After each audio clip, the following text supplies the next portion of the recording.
Are you ready to hear a story that will give you goosebumps? If you are, hit that like button to boost your courage, share to warn your friends, and subscribe to our channel so you won't miss any chilling tales from us. Now then, let the story begin. I do a lot of empty miles for work. Half of my life measured in exit numbers and empty coffee cups. The other half a flicker of taillights in my mirror. That night had the dry taste of too much gas station coffee and not enough sleep. A thin slice of America stretched between two forgettable towns. I was trying to beat daybreak to the hotel and the cheap eggs they called breakfast.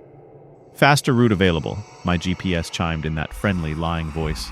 There'd been a wreck on the main interstate. The map lit up red like a surgical wound. The new route looped off onto a state road that bent through old mining hills. 20 minutes saved if I took it. I tapped accept because 20 minutes is the kind of math you do when your boss thinks miles are free.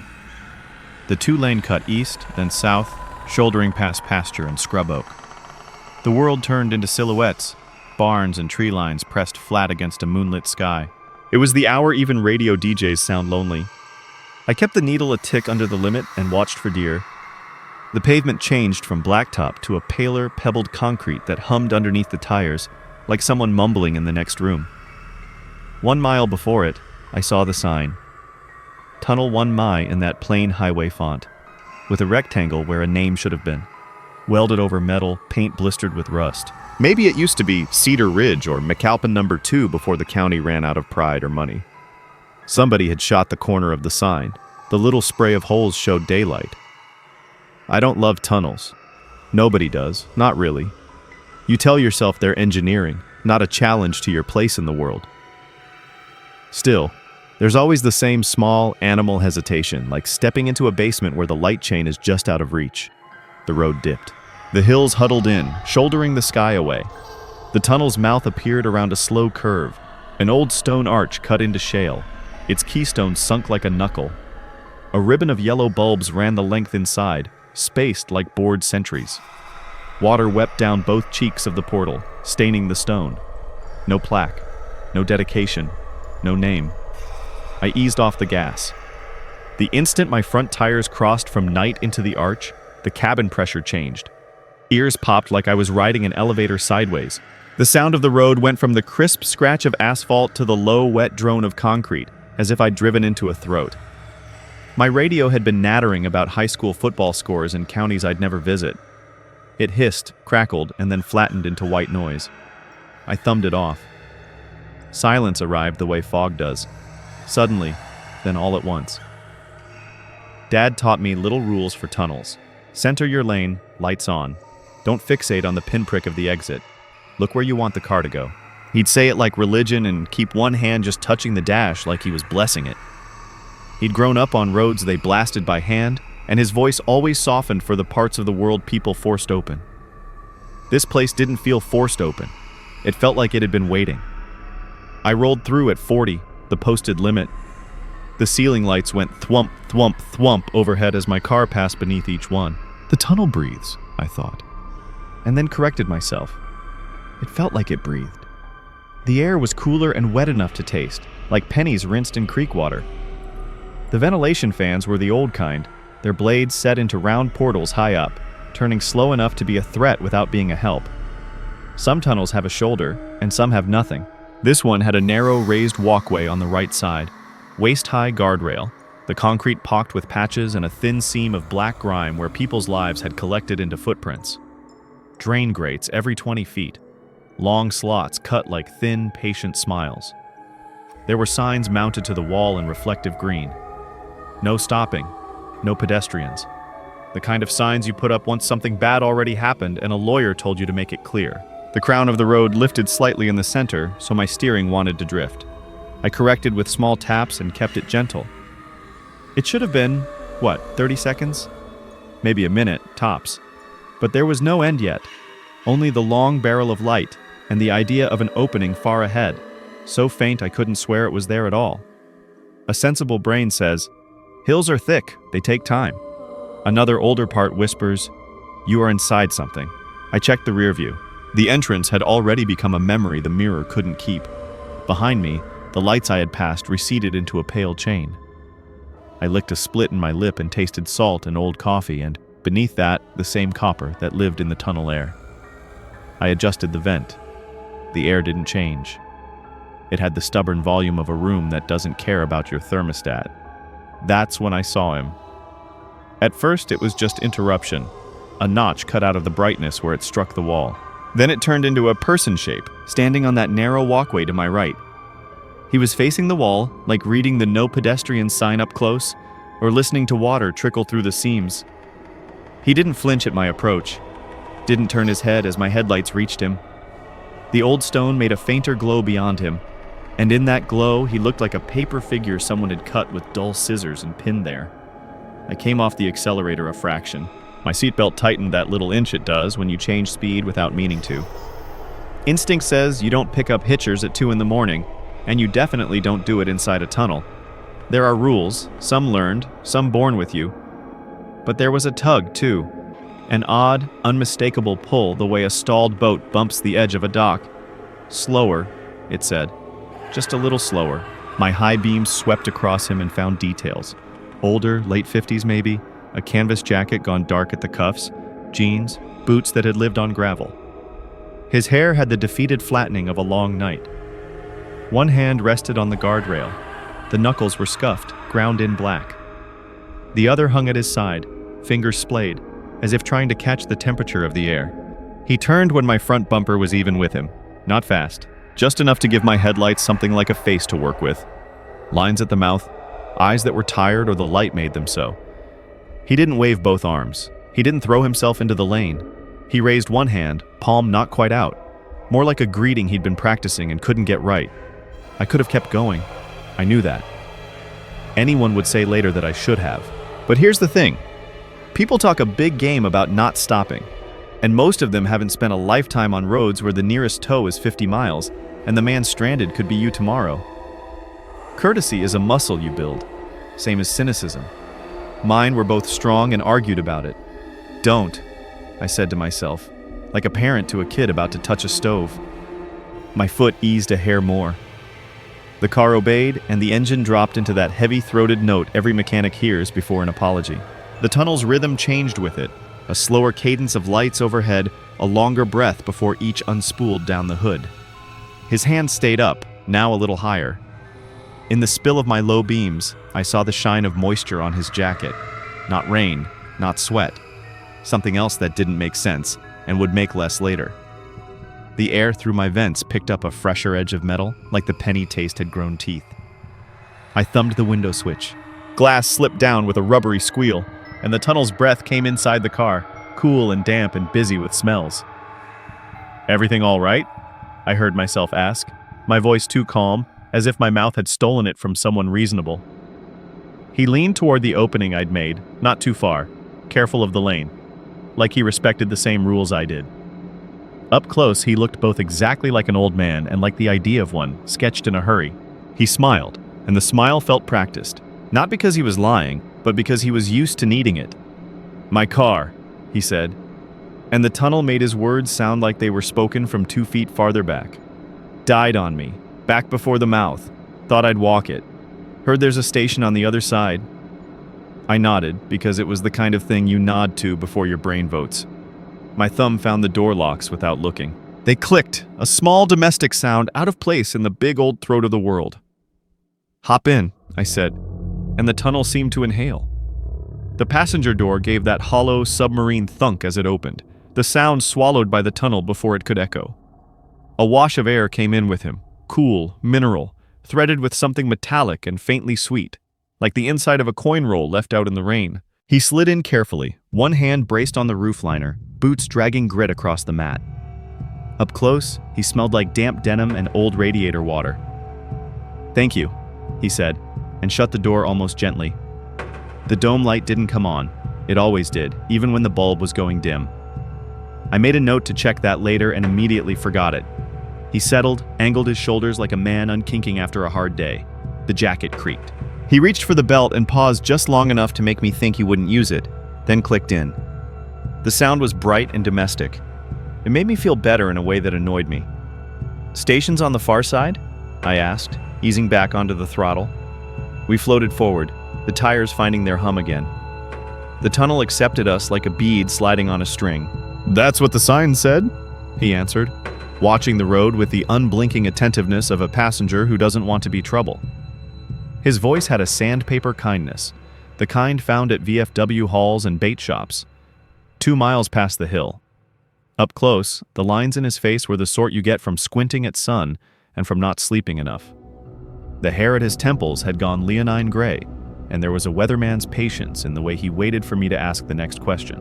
His hands, resting palms down on his knees, were roughed up in a way that didn't match the tidy cut of his nails. The left thumbnail had a half moon of black at the corner, like it had been pinched in something heavy. "Lose lights or lose everything?" I asked. It's the question you ask when you've seen alternators die on lonely stretches. He gave a sigh that was almost a chuckle. "Everything." Steering got strange too, just for a second, like the road wanted me over in the ditch. He nodded toward the faraway mouth we'd entered through, now a memory with edges. "Must have caught the drop-off. No one around." He said the last part already knowing I had been the first car in a while. "Lucky I came," I offered, "because that's what you say. Have to bless the moment, and have to nail down the idea that this could have gone another way." "Lucky," he repeated, tasting the word like it had a date stamped on it. We rode like that for a minute, me running a little faster than the posted, him with his gaze pinned straight ahead like he'd practiced not staring at drivers. The lights did their metronome overhead. Thwump, thwump, thwump. They kept time on my skull. I glanced at the dash. The clock had frozen at 2:13. I tapped the glass like it mattered. "You local?" I asked, because conversation is a kind of map you draw to prove you're still here. "Been around," he said. "Worked the crews when they cut lanes through the next county, before they laid off. After that, odd jobs, roads and rivers mostly, things that move whether you want them to or not." He glanced toward the leaking seams where the tunnel wall wept and added, "Things that move slow." "Name's Nate," I offered, which is true even when I think about lying. He looked like he might nod and say his, but what came out was, "I had a brother named that." The way he said had stepped hard on the H. "Oh yeah?" I said, "because what else do you give a ghost?" "Good name," he added, as if to repay the debt. He didn't look at me when he said it, and I decided I liked that. Men our size, out here after midnight, you learn to appreciate people who understand the dignity of eyes forward. It makes the humming world feel less like a trap. The radio, dead a minute ago, coughed on and gave me a bar of a song I almost recognized. A girl singing about neon and last calls. Then it cut back to static, a dry leaf rattle, and died again. I reached out, turned the knob like an old man, then let it alone. The tunnel's breath was a better soundtrack than any I could find. "You ever get the sense," he said, calm as a weather bulletin, "that some places remember us better than we remember them?" I smiled without wanting to. "My hometown pavilion still smells like spilled beer and cheap fireworks," I said. "That what you mean?" "That's one way," he allowed. His mouth did a patient shape that wasn't a smile and wasn't not. "They take a print of you. They keep it. That's why some folks can't go back to certain bars, or certain pews, or certain back roads. Place remembers the worst version and asks you to sit with him again." "Guess I've got a few of those," I said, and caught myself looking for the exit glow. There it was, a pale coin face a lifetime ahead, too far to be useful. He rubbed his knuckles absently. The skin there had that polished look of something scraped recently, and then washed too many times. A little dark crust lived around a cut by the second finger. He noticed me noticing and flexed his hand slowly, like he was reminding it whose it was. "You all right?" I asked, tipping my chin at his hand. "Found a sharp edge on the guardrail," he said. "Nothing that'll follow me home." His eyes did a slow blink that made the lids look heavy.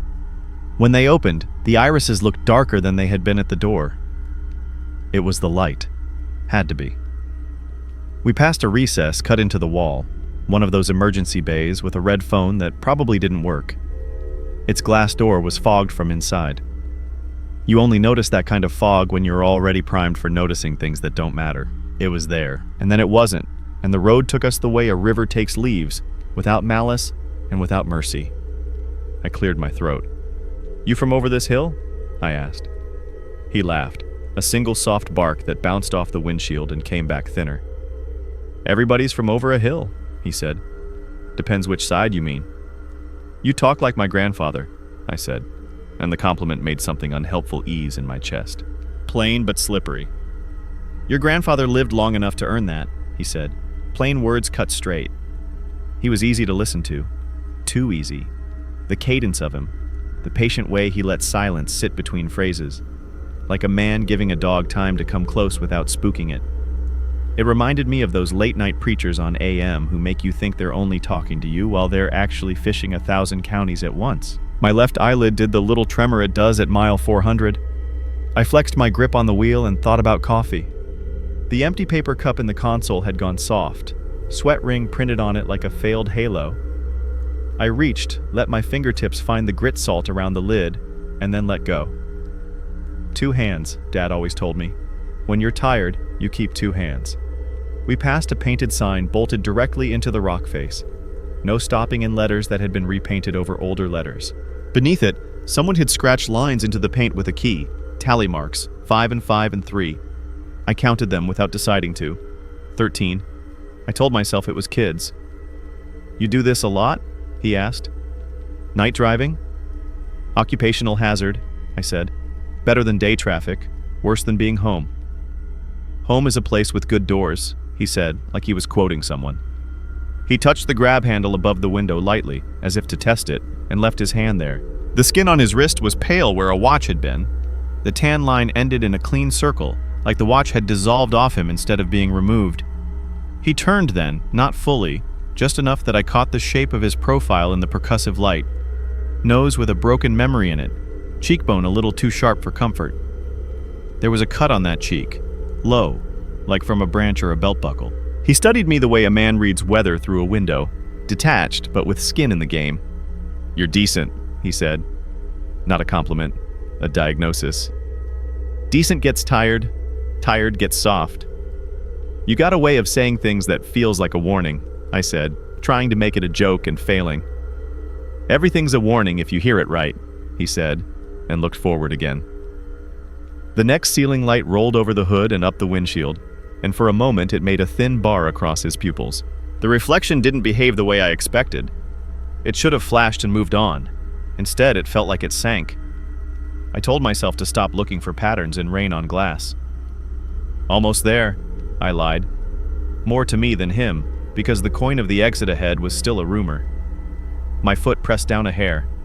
The engine note fattened. The car answered like a good horse. Beside me, the man's shoulders didn't react. He rode calm, an old paper map folded neat on a glove box I hadn't opened. Somewhere behind the dash, a relay clicked. The air from the vents cooled another notch, enough that the skin on my forearms pebbled. The metallic sugar of the tunnel's breath lifted, sharpening like a key turning in a lock. I rolled my shoulders to chase away the shiver. The dome light that hadn't come on when he entered pulsed one sickly heartbeat and died again. Electrical's touchy in here, I said, which is what a man says when he's filing a strangeness under later. In here, he repeated softly, then warmer. You've been kind. I won't forget. Just paying it forward, I said. That's a line that always seems to come due, he answered, and patted the dashboard once, like a benediction. The plastic sounded hollow, deeper than it should have. The tunnel breathed, and the lights ticked by, and we kept going into a place that had no reason to end. The road didn't change. That was the first thing that started to gnaw at me. Concrete under the tires, the dull rumble that lived somewhere between a hum and a growl, the overhead lights playing their rhythm on the windshield. The sameness became suspicious, like a film reel looping just to keep me occupied. Should have seen daylight by now, I muttered, almost to myself. The man beside me didn't answer. He sat forward, elbows resting lightly on his knees, hands clasped, eyes forward with that calm that felt heavier the longer I noticed it. My GPS screen glowed its frozen image, still parked at the tunnel entrance, the little car icon stubbornly stuck on the map. I tapped it. Nothing. Dead pixel stare. The odometer ticked. A mile. 2. Nearly 3. I knew this part of the state. Hilly, sure, but not the Alps. No tunnel on any map could run this long. Not here. Not in a place the rest of the world didn't care about. I eased the car faster, 45, then 50. The ceiling lights just stuttered by quicker, the same exact distance apart. making the same exact shadow ribs across the windshield. Ahead, the exit shone like a silver coin in a bottomless pocket. But it didn't grow. It didn't shift. It just stayed. "You see that?" I said, my voice too tight. "That exit should be closer." "Distance plays tricks in here," he said quietly. "Best not to measure it." I shot him a look, but he didn't return it. His face was turned forward, unreadable. My eyes flicked to the rearview mirror. At first, it looked normal. A tail of yellow tunnel lights receding into the distance. Then one winked out. Just one, about 100 yards back. A patch of blackness opened in its place. My throat went dry. I kept my eyes there, heartbeat loud in my ears. Another light blinked, closer this time. Then another. A neat procession of darkness, eating its way forward, swallowing the chain of bulbs link by link. "You see that?" My voice cracked. He didn't turn. His hands rested still on his knees. "Darkness comes. That's its nature." The air in the car thickened, a damp weight pressing into my chest. That faint copper smell I'd noticed when he entered? It grew sharper, stronger, like pennies soaked in wet rags. I thumbed the vent closed. The smell didn't change. It was inside already. Every instinct screamed at me to floor it, and I did. The engine roared, needle climbing, 55, 60, 70. The tunnel walls blurred. The lights overhead stuttered into a manic drumbeat. Still, the exit stayed where it was. That same coin on the horizon, no closer, no further. The rear view was worse. The last bulb alive flickered, gasped, and died. A black wall filled the mirror, advancing with no footsteps, no sound. Just an absence that looked hungry. The steering wheel felt slick in my hands, sweat beading in my palms. "What the hell is going on?" I demanded. He finally turned just a little. His eyes caught the stutter of ceiling light, and for a breath, they didn't look like eyes. Too deep, too dark. A stillness in them that felt older than the road itself. "Perhaps," he said softly. "This tunnel doesn't want to let you go." The words sank into me like hooks. My chest tightened, not just with fear, but with something heavier. The idea that he might be right. That the rules of the world had bent here, in this hollowed-out vein under the hill. The car thundered on, engine straining, tires hissing against slick concrete. The exit was still there, still shining. But it mocked me, untouchable. Behind the void chased, patient and deliberate, closing like a mouth around its last bite. And in that silence, between my heartbeats, I realized something terrible. I didn't know if I was driving us out anymore, or only deeper in. The wheel fought me as if the tunnel itself had hands on the axle. Every muscle in my arms ached with the effort to keep the car straight at 70, 80. The lights above beat down like a strobe. The exit shimmered ahead but never grew, a star fixed in an eternal night. My breath came ragged, pulling damp air that tasted like wet iron and mildew. Beside me, the man hadn't moved. No seat gripping, no flinch at the speed, no bracing against the door, just stillness, that dreadful, steady calm. The kind of calm predators wear when they've already chosen how the scene ends. "You need to slow down," he said, voice low and perfectly even. Not pleading, not panicked, commanding. "There's no need to rush." "No need to rush?" My laugh cracked, too thin. "Look behind us." I jabbed a finger toward the rear view, where the black wall ate at the last scraps of light. It was closer now, impossibly closer, rolling forward like liquid ink, a silent tide that swallowed every detail it touched. He turned his head slightly, not to look, but to listen, to me, and then he smiled. Just a little. "The darkness isn't your enemy. It's peace, rest, an end to the struggle." His words landed in the air heavy as narcotic smoke. The wheel in my hands grew heavier, my arms weaker. A yawning tiredness crept over me, sudden, invasive, as though his words carried weight into my blood. My eyelids fluttered. My foot eased off the gas before I knew it, the car slipping down to 60, then 50. The engine whined like it was begging me not to let go. "There you are," he murmured, voice softer now, like a lullaby whispered by someone standing too close. "You feel it, don't you? The quiet waiting for you. Just pull over. Close your eyes. It will take you gently. No more miles. No more ache." God help me. Part of me wanted to obey. The lure wrapped around my bones like a blanket on a cold night. My chest loosened. the panic dissolving into something dangerously sweet. Relief. Relief at the thought of not fighting anymore, not chasing an exit that never came. The darkness behind wasn't a threat, it was an embrace. The car slowed further. 40, 35. My vision blurred at the edges, the tunnel walls softening into gray smears. His voice filled the car, warm and absolute. That's it. Let it happen. Let it take you. It's easier if you give yourself to it. I wanted to. Oh God, I wanted to. Every ounce of fear dissolved into longing. To sleep, to sink, to stop resisting. My grip loosened on the wheel. My head tilted forward. I could almost see myself, hands slipping free, eyelids closing, the car gliding to a stop as the black tide swallowed everything. A jolt hit me like ice water dumped down my spine. Not from him. From somewhere deeper, older. A primal instinct that roared awake, screaming in a voice older than language. Danger! Wake up! Do not give in! I gasped, eyes snapping wide. My foot slammed the accelerator by reflex. The engine shrieked, tires clawing at the slick concrete. The car jerked, fishtailed, caught, then rocketed forward. My heart hammered so hard I thought my ribs might crack. The man turned his head toward me, slowly, the way an animal might turn when its prey slips free of the snare. The calm was gone. His voice sharpened into something colder, edged with contempt. Why fight it? Why suffer when it would be so much easier to let go? The copper stench in the car thickened, cloying, like blood warmed by a furnace. My knuckles whitened on the wheel. I didn't answer. Couldn't. My whole body was locked in that one primal command. Drive, drive or die.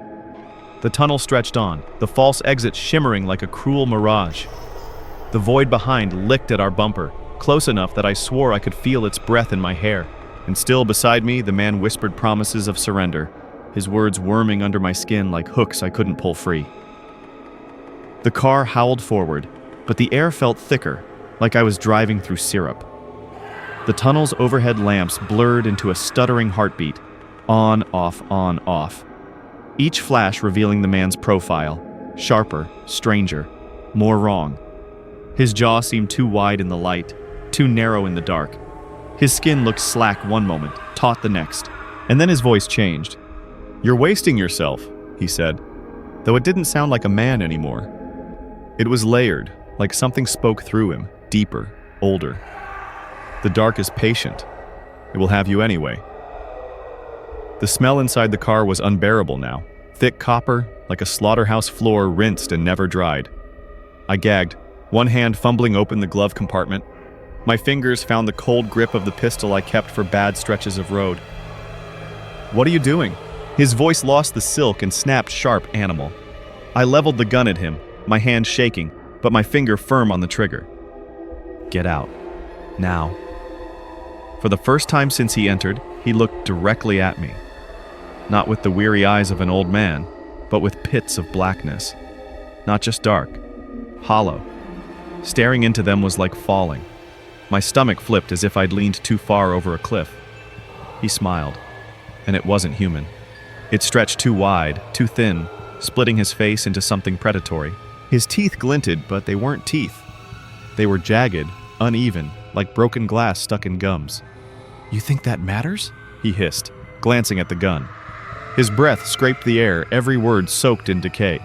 "Metal and fire mean nothing here. The dark has already tasted you. It knows your scent now. It will follow." The tunnel shuddered. Not just in my head, the walls trembled, dust trickling from the seams, the ceiling lights flickering harder. Behind us, the advancing black wasn't just absence anymore. It writhed, moved. Shapes curled in it, shadows inside shadow, wriggling, stretching like the outlines of limbs pressing against the inside of a curtain. "Out!" I screamed. My voice cracked into a sob. He laughed, the sound scraping my ears raw. But with a sudden, unnatural smoothness, he opened the passenger door. The car didn't slow, wind ripping at his jacket, yet he didn't seem affected. He stood with one boot on the threshold, framed by the headlights and the wall of nothingness closing in behind us. "You can't run from your own shadow," he rasped. "Every tunnel you enter, every dark room, you'll feel it breathing, waiting. You belong to it now." And then, he stepped back. One stride into the approaching void. His shape dissolved like smoke, swallowed whole. Gone. The blackness rolled forward, hungry, pressing close enough I could feel the temperature drop, see frost glisten on the inside of my windshield. My hands locked on the wheel. My mind screamed one command: faster. The car roared, engine at its limit, tires screaming as they fought for grip. And for the first time, the coin of the exit ahead didn't just shimmer. It grew. Inch by inch, the pale arch widened, light swelling like dawn tearing through night. Behind, the darkness surged, stretching its limbs, reaching. Ahead, the world cracked open with impossible brightness. Between them, I drove like every second was a borrowed one. The exit grew. At first like a coin, then like a window, then like the mouth of salvation itself. My car roared, frame rattling as if the bolts wanted to abandon ship. The tunnel lights above stuttered into one long, dizzy smear. My chest was on fire, lungs dragging air that smelled only of blood and stone. And then, it broke. One moment I was inside the endless throat of concrete and shadows. The next, the world exploded into color. A pale pre-dawn sky yawned wide above me, cool and clean and impossible. Air flooded the cabin, sharp with dew and pine, banishing the copper rot that had clung to everything. The sound of tires on concrete gave way to the honest crunch of asphalt. I didn't slow, I couldn't. I barreled down the empty country road like the tunnel was a predator that might leap from the rear view. I didn't dare look back. My whole body shook. Hands welded to the wheel, eyes burning, throat raw with a scream I hadn't noticed escaping me. Minutes, or hours, it felt like both, slid past. Only when I saw it did I let myself believe I might survive. The glow of fluorescent tubing, a 24-hour service station crouched at the roadside like a beacon for the damned. Its cheap red sign hummed against the paling sky. I tore into the lot, brakes shrieking, gravel spat out under the tires. I slammed the gear shift into park so hard I thought it might snap. My hands fumbled at the door handle until it gave, and then I was outside, knees buckling, the night air wrapping around me in cool mercy. Inside, the station's flickering lights painted everything in a sickly green. A sleepy kid behind the counter looked up from his phone, wide-eyed at the mess I must have been. Sweat-drenched, trembling, wild-eyed. "Water," I croaked, slamming a crumpled bill on the counter. He didn't argue, just handed me a plastic bottle with the label half peeled off. My fingers shook so badly I could barely twist the cap. When I finally did, I gulped until the water spilled down my chin, tasting like something holy. The kid stared at me like I was a ghost crawling out of a grave. I couldn't explain. What could I possibly say? That I'd driven through a tunnel that refused to end? That I'd picked up a man who wasn't a man, who stepped into a wall of darkness that still hunted me? I wiped my mouth, muttered something like thanks, and stumbled back to the car. I locked the doors, sat there, engine off, pistol on the passenger seat. My body shook so violently the keys rattled in the ignition, and I waited. For the sun, for the world to remember itself, for the nightmare to let me go. When daylight finally spilled across the parking lot, it felt like a reprieve I hadn't earned.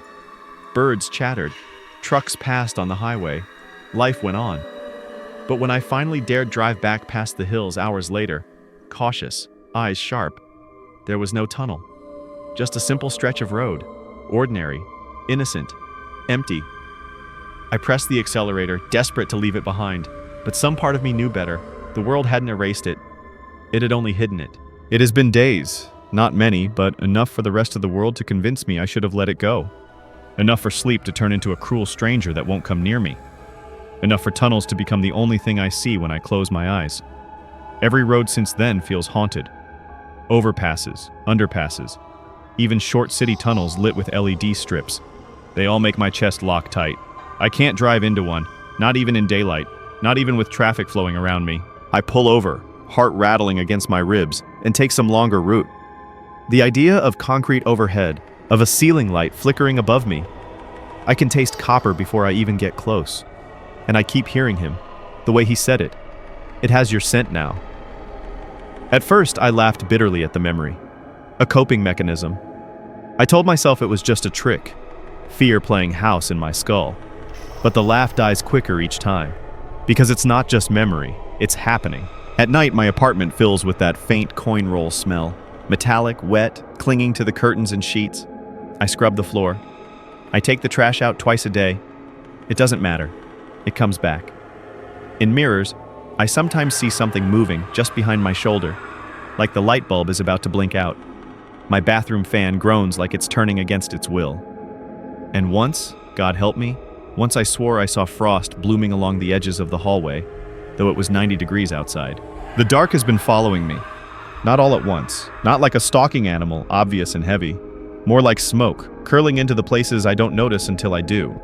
Corners, basements, unlit stairwells. I feel it watching, patient, waiting for me to step 1 foot too far. I've tested it, against my better judgment. The other night, I drove to a short tunnel outside town, 50 yards, maybe less, a commuter cut through with graffiti on the walls. I parked just before the mouth, headlights spilling inside. Nothing happened. Nothing. Until I rolled forward. 10 feet in, my radio coughed and went dead. 15 feet in, the air turned damp.